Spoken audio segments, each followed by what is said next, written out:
Good morning friends. Ram Ram सभी को। स्वागत है आप सभी का आपके अपने यूट्यूब चैनल आओ पाएं सरकारी नौकरी देसी हरियाणा। फ्रेंड्स, इस चैनल पर हमारी हरियाणा जीके के इम्पोर्टेंट क्वेश्चंस की एक सीरीज चल रही थी जो बहुत बार एग्जाम्स में आ भी चुके हैं और आने की पॉसिबिलिटी भी है। तो फ्रेंड्स, आइए आज फिर से करते हैं कुछ और इम्पोर्टेंट क्वेश्चंस। इसमें क्वेश्चन फर्स्ट है फ्रेंड्स, किस वर्ष ब्रिटिश शासन द्वारा हरियाणा को उत्तर पश्चिमी प्रांत का अंग बना दिया गया था। फ्रेंड्स, इसके अंदर पूछा गया है कि ब्रिटिश शासन द्वारा अंग्रेजों द्वारा हरियाणा को उत्तर पश्चिमी प्रांत का अंग कब बनाया गया। तो इसका आंसर है फ्रेंड 1833-34 ईस्वी में। 1833 में और 1834 के मध्य ईस्वी में इसको उत्तर पश्चिमी प्रांत का अंग बना दिया गया था। नेक्स्ट है फ्रेंड्स, 1857 के समय विलियम फोर्ड कहाँ के कलेक्टर थे। फ्रेंड्स, पूछा गया है जो 1857 का स्वाधीनता संग्राम हुआ, हमारा स्वतंत्रता संग्राम हुआ था, उसके अंदर जो विलियम फोर्ड था 1857 के वक्त, वो कहाँ का कलेक्टर था। वो कलेक्टर थे गुरुग्राम के। नेक्स्ट है फ्रेंड्स, ईस्ट इंडिया कंपनी ने निम्न संधि के तहत हरियाणा को मराठों से प्राप्त किया था। तो फ्रेंड्स, इस क्वेश्चन को 2-3 बार घुमा घुमा कर दिया गया है।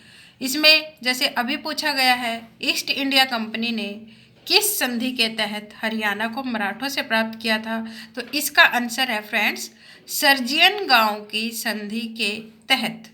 इसी क्वेश्चन में कई बार पूछा गया है, सर्जियन गांव की संधि के तहत किसने हरियाणा को मराठों से प्राप्त किया था। तो किसने किया था फ्रेंड्स, ईस्ट इंडिया कंपनी ने, जो अंग्रेजों की कंपनी थी, जो उन्होंने 1600 में ईस्वी में व्यापार के लिए आते ही उन्होंने 1600 ईस्वी में जो कंपनी बनाई थी, उस कंपनी का नाम था ईस्ट इंडिया कंपनी। और बहुत बार इस क्वेश्चन के अंदर घुमाकर पूछा गया कि ईस्ट इंडिया कंपनी ने सर्जियन गांव की संधि के तहत हरियाणा को किससे प्राप्त किया था। तो फ्रेंड्स, हरियाणा को प्राप्त किया था मराठों से। नेक्स्ट क्वेश्चन है, रॉयल्ट एक्ट के विरोध के दौरान गांधी जी को हरियाणा में कहां से गिरफ्तार किया गया। फ्रेंड्स, रॉयल्ट एक्ट के विरोध के दौरान गांधी जी हरियाणा आए थे और उनको आते ही हरियाणा में पलवल से गिरफ्तार कर लिया गया था। उनको पलवल रेलवे स्टेशन से ही गिरफ्तार कर लिया गया था और ये कहाँ पर हुआ था, हरियाणा में पलवल से। नेक्स्ट क्वेश्चन है फ्रेंड्स, असहयोग आंदोलन के दौरान हरियाणा में किसने राय बहादुरी का पद छोड़ा। फ्रेंड्स, असहयोग आंदोलन के दौरान हरियाणा में लाला मुरलीधर ने जो अपना राय बहादुरी का पद था वो छोड़ दिया। फ्रेंड्स, हरियाणा जी की एक ऐसी चीज़ है जिसको पढ़ने से ज़्यादा समझने की ज़रूरत है। हमसे ज़्यादा हरियाणा जी के शायद हमारे जो पूर्वज हैं, जो हमारे माँ बाप हैं, दादा दादी हैं, नाना नानी हैं, जो हमारे घर के एल्डर्स हैं, उनको आती है। तो थोड़ा उनके साथ टाइम स्पेंड कीजिए। आधी चीज़ें जो शायद आप किताबों से ना समझ पाएँ, वीडियो से ना समझ पाएँ, तो वो उनके पास बैठकर बहुत आसानी से समझ पाओगे। क्योंकि हरियाणा जी के कोई रटने की चीज़ नहीं है, ये हमारे कल्चर है, ये संस्कृति है और ये हमारा बहुत ही अच्छी किस्मत है कि ये हमें एग्जाम्स में भी काम आ रही है। और थोड़ी काम नहीं आ रही फ्रेंड्स, 100 में से 30 मार्क्स बहुत मायने रखते हैं। तो फ्रेंड्स, इसको रटने की बजाय समझ कर कीजिए, जिससे आपको ज़्यादा से ज़्यादा हरियाणा जी के याद हो जाए। तो आइए करते हैं नेक्स्ट क्वेश्चन। नेक्स्ट क्वेश्चन है, असहयोग आंदोलन से ही लिया गया है। असहयोग आंदोलन में हरियाणा के प्रमुख नेता कौन थे। तो फ्रेंड्स, असहयोग आंदोलन में जिन्होंने हरियाणा की तरफ से प्रमुख नेतृत्व प्रदान किया था वो थे लाला लाजपत राय। इसी क्वेश्चन में पूछा जाता है कई बार, असहयोग आंदोलन में हरियाणा के तरफ से हिसार का नेतृत्व किसने किया था। दोस्तों, हरियाणा में हिसार का नेतृत्व भी लाला लाजपत राय के द्वारा ही किया गया था। नेक्स्ट क्वेश्चन है, हरियाणवी लोक कथाओं के अनुसार गोगा पीर को किसका रक्षक माना जाता है? फ्रेंड्स, गोगा पीर को हरियाणवी लोक कथाओं के अनुसार सर्प या सांप का रक्षक माना जाता है। क्वेश्चंस को अच्छे से समझिए फ्रेंड्स। इसी क्वेश्चन को पूछ लिया जाए कि हरियाणवी लोक कथाओं में सर्प या सांप का रक्षक किसे माना जाता है, तो वो किसको माना जाएगा? गोगा पीर जी को। नेक्स्ट क्वेश्चन है फ्रेंड्स, महाराजा तेज सिंह का महल किस शैली या किस कला का उदाहरण है? तो फ्रेंड्स, महाराजा तेज सिंह का जो महल है वो राजपूत चित्रकारी का उदाहरण है। नेक्स्ट क्वेश्चन है फ्रेंड्स, कवि मालदेव हरियाणा में कहाँ से संबंध रखते थे? फ्रेंड्स, जो कवि मालदेव थे हरियाणा में सिरसा से संबंध रखते थे। और बहुत बार पूछा जाता है कि कवि मालदेव कौन सी भाषा के कवि थे या किस भाषा में साहित्य की रचना करते थे? तो दोस्तों, कवि मालदेव हिंदी भाषा में साहित्य की रचना करते थे। वो हिंदी भाषी कवि थे। नेक्स्ट क्वेश्चन है फ्रेंड्स, भगवत गीता के संकलन का श्रेय किसे जाता है? फ्रेंड्स, भगवत गीता के संकलन का श्रेय जाता है महर्षि वेद व्यास जी को। और इसके साथ साथ महाभारत के संकलन का श्रेय भी महर्षि वेद व्यास जी को ही जाता है। नेक्स्ट क्वेश्चन है फ्रेंड्स, गुरुग्राम में सबसे प्राचीन उद्योगों में किसका निर्माण हुआ? तो दोस्तों, क्वेश्चन में पूछा गया है गुरुग्राम जब औद्योगिक नगरी बनने की तरफ अग्रसर था, जब गुड़गांव के अंदर या गुरुग्राम के अंदर उद्योग लगने स्टार्ट हुए, तो सबसे पहले किस चीज़ का निर्माण हुआ? तो वहाँ पर लगी थी सबसे पहले कारों की कंपनी या कार का निर्माण हुआ था। नेक्स्ट है फ्रेंड्स, हरियाणा में किस स्थान पर सैनिटरी उद्योग विकसित हुआ? फ्रेंड्स, हरियाणा में सैनिटरी उद्योग है वो बहादुरगढ़ का बहुत ही ज़्यादा फेमस है। और बहादुरगढ़ को इसके साथ साथ गेटवे ऑफ हरियाणा भी कहा जाता है। और गेटवे ऑफ हरियाणा क्यों कहा जाता है? क्योंकि बहादुरगढ़ के रास्ते ही हरियाणा और दिल्ली एक दूसरे से कनेक्टेड हैं। हरियाणा से दिल्ली जाना है तो आपको बहादुरगढ़ क्रॉस करना होगा, और दिल्ली से हरियाणा आना है तो भी आपको सीधा कहाँ जाना पड़ता है? बहादुरगढ़ से ही एंट्री लेनी पड़ती है। इसलिए फ्रेंड्स, बहादुरगढ़ को क्या कहा जाता है? Gateway of Haryana. Next question है फ्रेंड्स, हरियाणा में चीनी उद्योग किस स्थान पर अत्यधिक प्रसिद्ध है? देखो फ्रेंड्स, हरियाणा में चीनी उद्योग वैसे तो बहुत सारे हैं, लेकिन जो सबसे ज़्यादा प्रसिद्ध है वो है शाहबाद का चीनी मिल। और शाहबाद कहाँ पर स्थित है? अंबाला में। नेक्स्ट है फ्रेंड्स, हरियाणा में लिबर्टी जूते कहाँ बनते हैं? हरियाणा में फ्रेंड्स, लिबर्टी जूता जो उद्योग है, आई थिंक हरियाणा के हर बच्चे को जो पता होगा, बहुत ही ज़्यादा फेमस उद्योग है हमारे हरियाणा का, जो इंटरनेशनल लेवल पर हमारी पहचान है। और वहाँ वो कहाँ पर स्थित है? करनाल में। और दोस्तों, 1940s के आसपास ये एक बहुत ही छोटी दुकान हुआ करती थी, लेकिन मेहनत देखिए, ये आज इंटरनेशनल लेवल पर, अंतर्राष्ट्रीय लेवल पर हरियाणा की पहचान है। नेक्स्ट क्वेश्चन है, यमुना नदी के ओखला बैराज से कौन सी नहर निकाली गई है? फ्रेंड्स, यमुना नदी के ओखला बैराज से गुरुग्राम नहर निकाली गई है। या इसी क्वेश्चन को पूछा जाए, ओखला बैराज से कौन सी नहर निकालेगी? तो कौन सी निकालेगी? गुरुग्राम नहर। या पूछा जाए गुरुग्राम नहर कहाँ से निकालेगी? ओखला बैराज से। या फिर पूछ लिया जाए ओखला बैराज कौन सी नदी पर स्थित है? तो कौन सी नदी पर स्थित है फ्रेंड्स? यमुना नदी पर। नेक्स्ट क्वेश्चन है फ्रेंड्स हमारा, हरियाणा की मौसमी नदी किसे कहा जाता है? मौसमी नदी या वृहत बरसाती नदी? तो दोस्तों, वो कौन सी है? घग्गर नदी। और घग्गर नदी हरियाणा के पंचकुला से लेकर सिरसा जिले तक बहती है। और ये जो बरसात के मौसम में बहती है, इसलिए इसको मौसमी नदी या वृहत बरसाती नदी भी कहा जाता है। नेक्स्ट क्वेश्चन है फ्रेंड्स हमारा, हरियाणा में सदा बहने वाली या सदा नीरा नदी कौन सी है? हरियाणा में फ्रेंड्स तो फ्रेंड्स, हरियाणा की जो सदा बहने वाली नदी है वो है यमुना नदी, और यमुना नदी हरियाणा और उत्तर प्रदेश के बीच सीमा बनाते हुए बहती है, और ये हमेशा बहने वाली नदी है, इसलिए इसको सदा नीरा नदी भी कहा जाता है।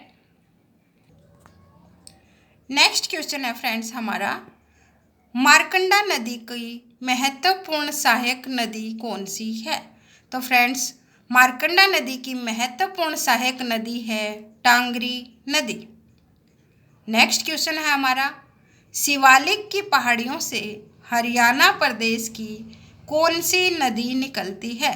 तो फ्रेंड्स, इसमें ऑप्शन दिए गए हैं। ऑप्शन ए पर Ghaggar, option B Markanda, option C Tangri और ऑप्शन डी ये सभी। तो फ्रेंड्स, शिवालिक की पहाड़ियों से ही घग्गर, मार्कंडा और टांगरी अर्थात ये सभी नदियाँ शिवालिक की पहाड़ियों से ही निकलती हैं। नेक्स्ट क्वेश्चन है फ्रेंड्स, हर्षवर्धन के किस पूर्वज राजा ने थानेश्वर नगर के समीप थानेश्वर महादेव मंदिर बनवाया था? तो फ्रेंड्स, थानेश्वर कहाँ स्थित है? कुरुक्षेत्र के निकट। और उस किसकी राजधानी थी? राजा हर्षवर्धन की। लेकिन हर्षवर्धन किससे रिलेटेड थे? पुष्यभूति वंश से। पुष्यभूति कौन थे? हर्षवर्धन के पिताजी। तो दोस्तों, जो हर्षवर्धन के पिताजी थे पुष्यभूति, उन्होंने थानेश्वर महादेव मंदिर का निर्माण करवाया था। नेक्स्ट क्वेश्चन है फ्रेंड्स, हरियाणा की जलवायु किस फसल के लिए अच्छी है? दोस्तों, वैसे तो हरियाणा में बहुत सारी फसलें होती हैं, जैसे गेहूँ, बाजरा, जौ, जवार, चावल, सरसों, लगभग हर फसल होती है। लेकिन यहाँ पर पूछा गया है कि जो हरियाणा की जलवायु है किस फसल के लिए सबसे ज़्यादा अच्छी है? तो वो है हमारी गेहूँ की फसल। और इसी वजह से भारत में हरियाणा का गेहूं के जो उत्पादन का स्थान है वो तीसरे नंबर पर है। पहले नंबर पर आता है उत्तर प्रदेश, जहां पर सबसे ज़्यादा गेहूं का उत्पादन होता है। दूसरे नंबर पर आता है पंजाब और तीसरे नंबर पर आता है हरियाणा। और इसी वजह से फ्रेंड्स, हरियाणा को रोटी की धरती या रोटी की टोकरी या फिर गेहूं की टोकरी के नाम से भी जाना जाता है। नेक्स्ट क्वेश्चन है हमारा, हरियाणा के किस शहर में एशिया की दूसरी सबसे बड़ी रिफाइनरी स्थित है? फ्रेंड्स, पूछा गया है कि एशिया की दूसरी सबसे बड़ी रिफाइनरी हरियाणा के किस शहर में स्थित है? तो वो कहाँ पर स्थित है? पानीपत में। नेक्स्ट क्वेश्चन है फ्रेंड्स, हरियाणा राज्य सरकार ने राज्य वन नीति का स्वरूप कब तैयार किया?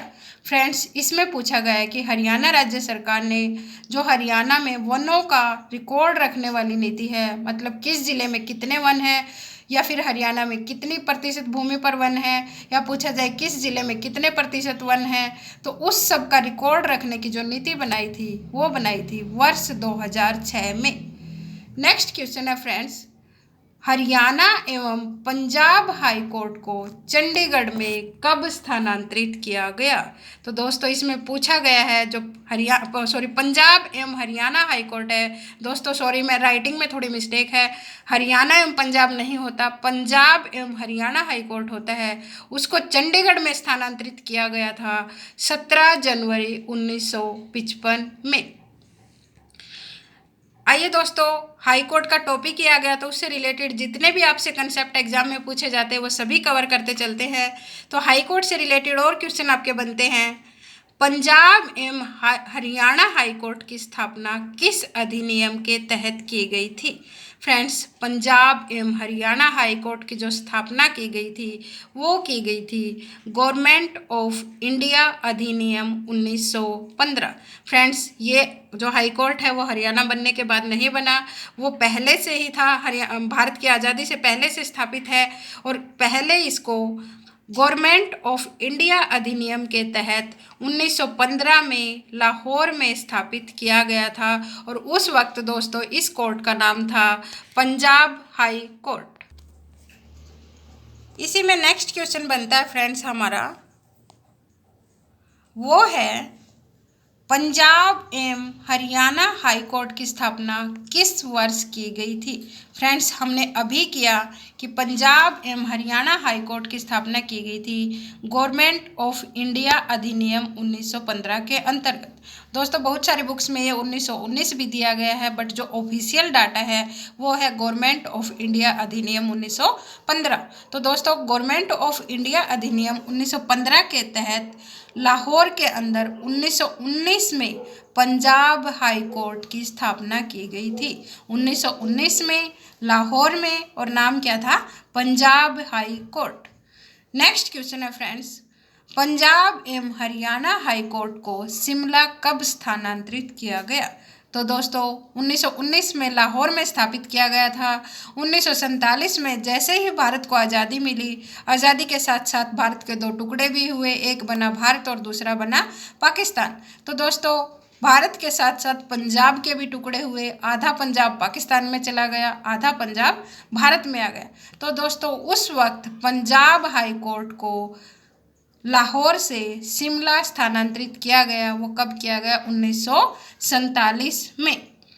नेक्स्ट है फ्रेंड्स, 1947 में पंजाब एवं हरियाणा हाई कोर्ट के मुख्य न्यायाधीश कौन थे? फ्रेंड्स ये बहुत बार एग्जाम में रिपीट हो चुका है। 1947 में पंजाब एवं हरियाणा हाई कोर्ट के मुख्य न्यायाधीश थे श्री रामलाल जी। इसी के साथ साथ पूछा जाता है 1919 में जब पंजाब हाई कोर्ट के नाम से लाहौर में स्थापना की गई, उस वक्त इस कोर्ट के न्यायाधीश कौन थे? 1919 में पंजाब हाई कोर्ट के न्यायाधीश थे, मुख्य न्यायाधीश थे दोस्तों सादीलाल जी। और इनका पढ़ना हमारे लिए इसलिए ज़्यादा ज़रूरी है क्योंकि ये हरियाणा के रेवाड़ी ज़िले से संबंधित थे। कौन थे 1919 में पंजाब एवं हरियाणा हाई कोर्ट के मुख्य न्यायाधीश? श्री सादीलाल जी 1919 में थे श्री सादीलाल। उसके बाद हमने पढ़ा 1947 का, कौन बने? रामलाल जी। 1955 में पूछा जाता है फिर, क्योंकि 1955 में जो हरियाणा पंजाब एवं हरियाणा हाई कोर्ट है उसको चंडीगढ़ में स्थानांतरित किया गया था। कब किया गया?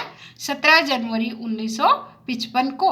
1955 में दोस्तों पंजाब एवं हरियाणा हाई कोर्ट को जब चंडीगढ़ स्थानांतरित किया गया तो उस वक्त मुख्य न्यायाधीश कौन थे? अमरनाथ भंडारी जी। पहले थे 1919 में श्री सादीलाल जी, 1947 में बने श्री रामलाल जी, और 1955 में जो मुख्य न्यायाधीश थे फ्रेंड्स वो थे अमरनाथ भंडारी जी। नेक्स्ट क्वेश्चन है फ्रेंड्स, उसके बाद का पूछा जाता है जब हरियाणा बना 1 नवंबर 1966 को पंजाब एवं हरियाणा हाई कोर्ट, 1966 से पहले कोर्ट का नाम क्या था? Punjab high court. उसके बाद जब हरियाणा बना तो इसका नाम बदलकर हुआ पंजाब एवं हरियाणा हाई कोर्ट के मुख्य न्यायाधीश कौन थे? तो दोस्तों उस वक्त हमारे मुख्य न्यायाधीश थे श्री मेहर सिंह जी। नेक्स्ट क्वेश्चन बनता है फ्रेंड्स, किसी भी राज्य के हाई कोर्ट की स्थापना संविधान के किस अनुच्छेद के तहत की जाती है? फ्रेंड्स किसी भी राज्य के हाई कोर्ट की जो स्थापना है संविधान के अनुच्छेद 214 के अंतर्गत की जाती है। फ्रेंड्स इसी क्वेश्चन को बहुत बार घुमाया जाता है, जैसे पूछ लिया जाए हरियाणा हाई कोर्ट की स्थापना किस संविधान के किस अनुच्छेद के तहत, या पूछ लिया जाए कि जो उत्तर प्रदेश का हाई कोर्ट है या फिर दिल्ली का हाई कोर्ट है उसकी स्थापना संविधान के किस अनुच्छेद के तहत। तो दोस्तों स्टेट कोई भी हो, अगर हाई कोर्ट का नाम आता है तो उसकी जो स्थापना की जाती है वो होता है संविधान का अनुच्छेद 214।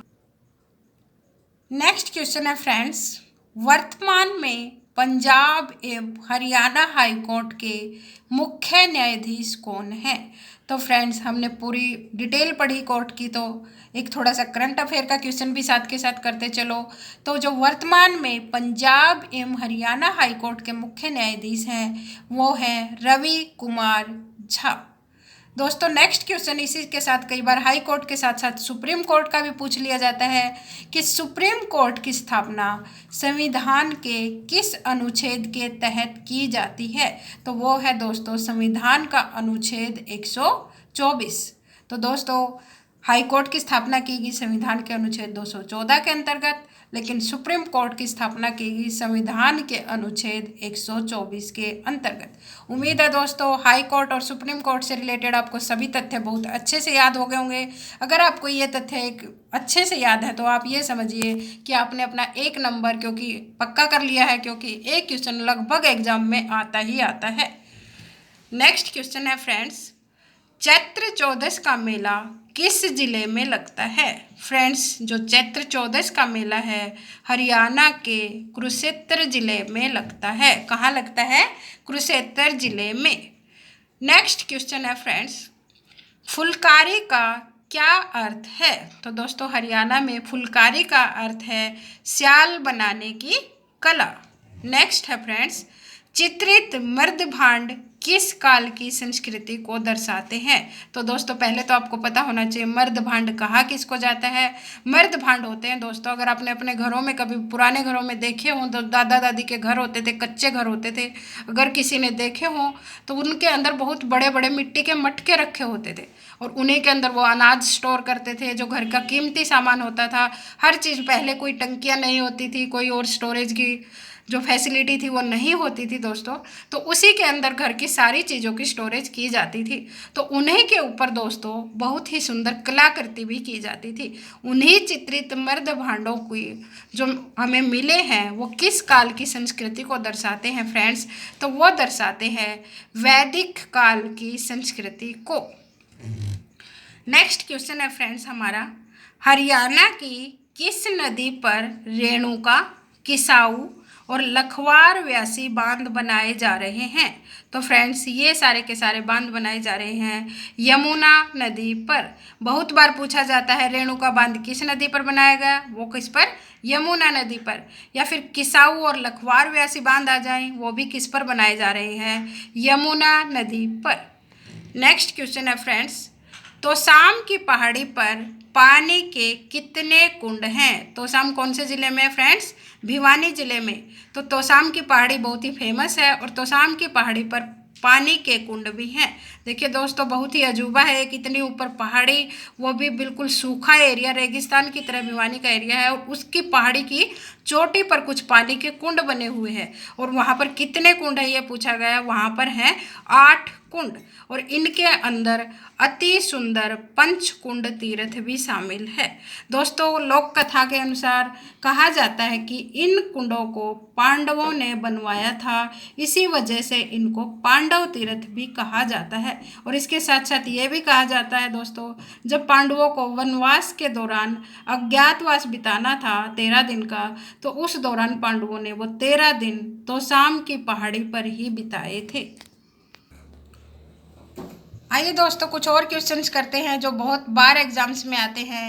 इसके अंदर हम करते हैं हरियाणा के कुछ नगरों के वर्तमान नाम एवं उनके प्राचीन नाम, जो बहुत बार एग्जाम्स में आते हैं। फ्रेंड्स वर्तमान नाम है, जैसे मेवात का वर्तमान नाम है मेवात। पुराने समय में इसको कहा जाता था सत्यमेवपुरम। मेवात को क्या कहा जाता था? सत्यमेवपुरम। दोस्तों इस टाइप के क्वेश्चन आप साथ के साथ नोट डाउन कर लिया करो ताकि आपको याद रह सके। नेक्स्ट है पलवल, जो अभी वर्तमान नाम है उसको प्राचीन काल में कहा जाता था उपलबा या अपबाला। कैथल, जो अभी हरियाणा का वर्तमान जिला है, उसको प्राचीन काल में कहा जाता था कपिस्थल।